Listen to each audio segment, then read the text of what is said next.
One other note, college football. You want to talk about the coaching carousel? Oh yeah, it's unbelievable. Lots of people moving around. Neon Dion is in the news prime time. I mean, let's break it down. Well, let's start with the coaching situations that are still open. At one point, there were 7 true Division I jobs that were available.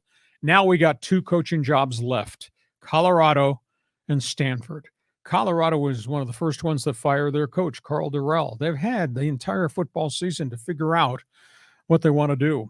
Well, for some reason, whether it came from those people in Boulder or it came from a push from Deion Sanders' agent, he's a finalist and is interviewed and is negotiating for the job.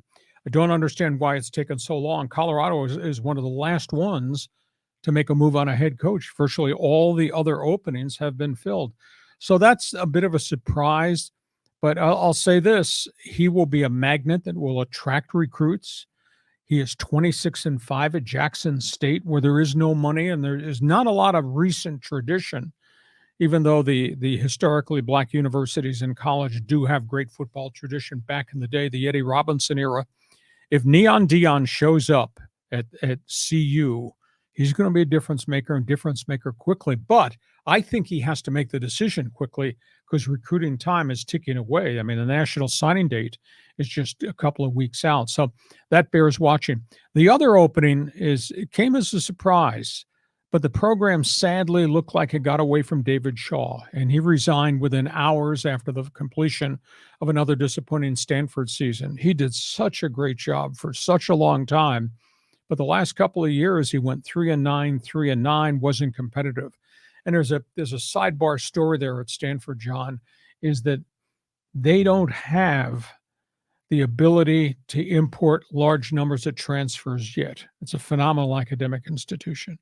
They do not have a competitive NIL scholarship program that everybody else in the world seems to have. And David Shaw, in his farewell press conference, just said it was time. I think he's burned out.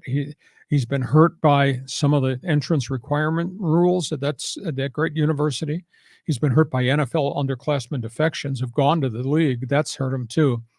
But he, as his farewell press statement said, we have to address the transfer portal and our ability to compete in that, and we have to address the NIL.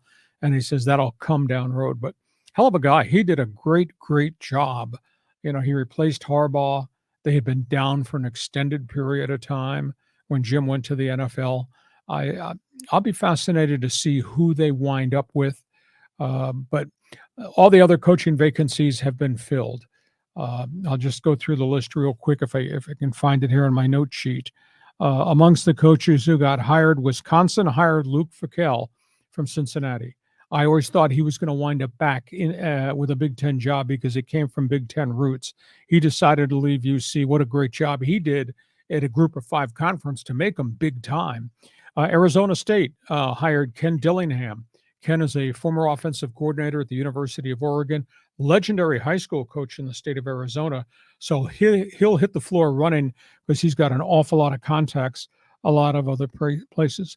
Nebraska reached out differently and did not bring a former Cornhusker back. They went out and they got Matt Rule, the former Baylor coach, who did great things in the Big 12 with the Baylor Bears, but then faltered terribly in the National Football League. And they gave him an 8-year contract to take over there.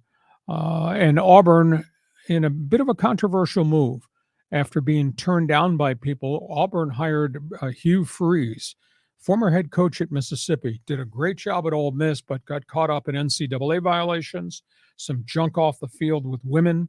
He wound up going to Liberty University up in Virginia, put together 2 back-to-back seasons, has now been brought back, but there's a tacky track record there that somebody needs to pay attention to. And as desperate as Auburn is to compete with Alabama, huge question. So there we are. Those are the marquee openings. Your thoughts on Neon Dion coming to Boulder? You think that'd be kind of cool? I mean, it's amazing how well he has done. Mm-hmm. I mean, but he's a winner. I mean, that guy was performed on the field. He's performed in baseball.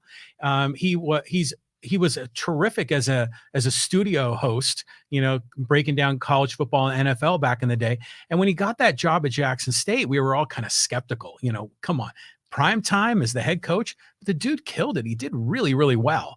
And I've seen some of the videos of him talking to his team. I mean, he's a leader of men in his own way, being authentic Neon Deion. So I love this, that if he can move up the ranks, he's untraditional compared to a lot of the old school coaches.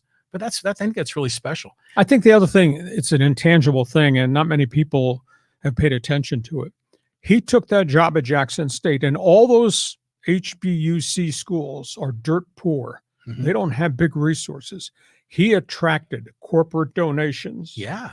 He himself gave part of his salary to fund the building of a weight room at Jackson State for all the athletic programs. Mhm. Well, he arrived, and suddenly 3 other former NFL coaches took head coaching jobs at the HBUC schools.